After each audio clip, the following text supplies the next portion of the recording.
অনেক বছর আগের কথা। খোরাসানের এক শান্ত গ্রামে বাস করতেন এক জ্ঞানী ব্যক্তি, হাকিম সালেহ।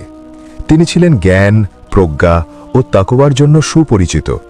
দূর দূরান্ত থেকে মানুষ তার কাছে আসত, কেউ জ্ঞান নিতে, কেউ সমস্যার সমাধান জানতে, আবার কেউ শুধু তার দোয়া নিতে।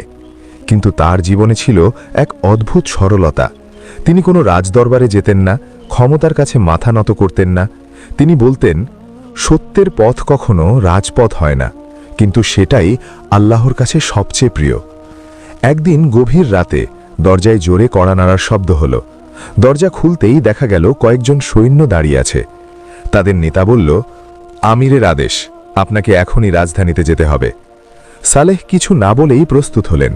মনে কোনো ভয় ছিল না, শুধু আল্লাহর উপর ভরসা। কিন্তু রাজধানীতে পৌঁছে তাকে কোনো সভাকক্ষে নয়, বরং একটি অন্ধকার কক্ষে আটকে রাখা হলো।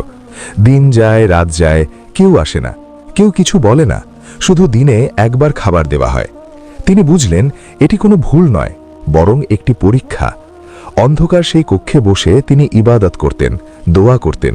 তিনি বলতেন, হে আমার রব, আপনি যা করেন তাতেই কল্যাণ আছে, আমি আপনার উপরই ভরসা রাখলাম। রাজ্যের এক কূটবুদ্ধি সম্পন্ন মন্ত্রী জাফির এই ষড়যন্ত্রের পেছনে ছিল। সে চাইত সালেহকে নিজের নিয়ন্ত্রণে এনে মিথ্যা ফতোয়া দিতে বাধ্য করতে। একদিন সে কক্ষে এসে বলল, তোমার জ্ঞান এখন আমার কাজে লাগবে, আমার কথা মতো চললে তুমি সম্মান পাবে, না হলে। সালেহ শান্তভাবে বললেন, সত্যকে বিক্রি করার জন্য আমি জন্মাইনি। এই কথা শুনে জাফির ক্ষিপ্ত হয়ে উঠল। সে বলল, তাহলে তোমাকে এমন জায়গায় পাঠানো হবে যেখান থেকে কেউ ফিরে আসে না। পরদিন ভোরে তাকে একটি গোপন পথে শহরের বাইরে নিয়ে যাওয়া হলো।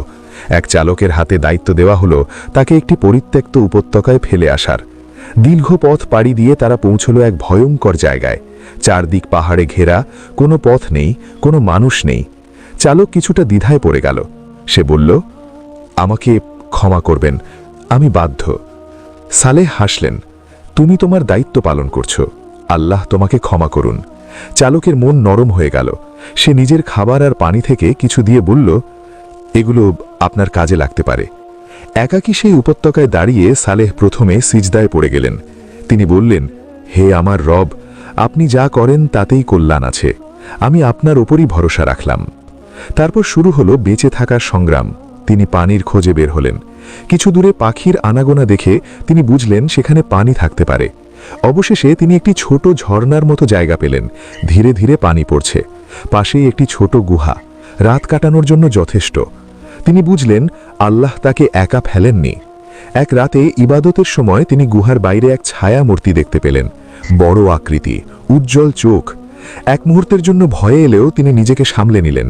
তিনি আরও জোরে আল্লাহর জিকির করতে লাগলেন। কিছুক্ষণ পর সেই ছায়া অদৃশ্য হয়ে গেল। তিনি বুঝলেন আল্লাহ আবারও তাকে রক্ষা করেছেন। পরদিন তিনি খাবারের খোঁজে বের হলেন। কিছু পাতা খেয়ে বুঝলেন এগুলো খাবার উপযোগী। একদিন পাহাড়ের কাছে তিনি একটি ছোট মৌচাক দেখতে পেলেন। সেখান থেকে একটু মধু সংগ্রহ করে তিনি শক্তি ফিরে পেলেন। তিনি বললেন, যে আল্লাহ পাখিকে রিজিক দেন, তিনি কি আমাকে ভুলে যাবেন? এদিকে রাজধানীতে সমস্যা শুরু হলো। শাসক সালেহকে খুঁজতে লাগলেন। জাফির ভয় পেয়ে গেল। সে সেই চালককে আবার ডেকে বলল, যদি সে বেঁচে থাকে তাকে শেষ করে আসো। চালক বাধ্য হয়ে আবার উপত্যকার দিকে রওনা দিল। রাতে গুহার কাছে এসে সে সালেহকে নামাজে দেখতে পেল। সেই দৃশ্য দেখে তার মন কেঁপে উঠল। সে কাঁদতে কাঁদতে বলল, আমি আপনাকে হত্যা করতে এসেছিলাম, আমাকে ক্ষমা করুন। সালেহ বললেন, যে আল্লাহ তোমাকে এখানে এনেছেন তিনিই পথ দেখাবেন। ঠিক তখন গুহার বাইরে একটি সাদা উট এসে দাঁড়াল। উটটি অদ্ভুত শান্ত, চোখে যেন আলো জ্বলছে। সালেহ বললেন, এটাই আমাদের মুক্তির পথ। তারা উটের পিঠে চড়ল। উটটি এমন এক সরু পথ দিয়ে পাহাড় বেয়ে উঠতে লাগল যা মানুষ কখনো খুঁজে পায়নি। কিছুক্ষণের মধ্যেই তারা উপত্যকা থেকে বের হয়ে গেল। রাজধানীতে ফিরে চালক সব ঘটনা খুলে বলল। শাসক সত্য জেনে ক্ষুব্ধ হলেন। জাফিরকে গ্রেপ্তার করা হলো। সালেহকে সম্মানের সাথে দরবারে আনা হলো। শাসক বললেন, আপনি আমার উপদেষ্টা হন। সালেহ উত্তর দিলেন, আমি ক্ষমতা চাই না, আমি সত্যের সেবা করতে চাই।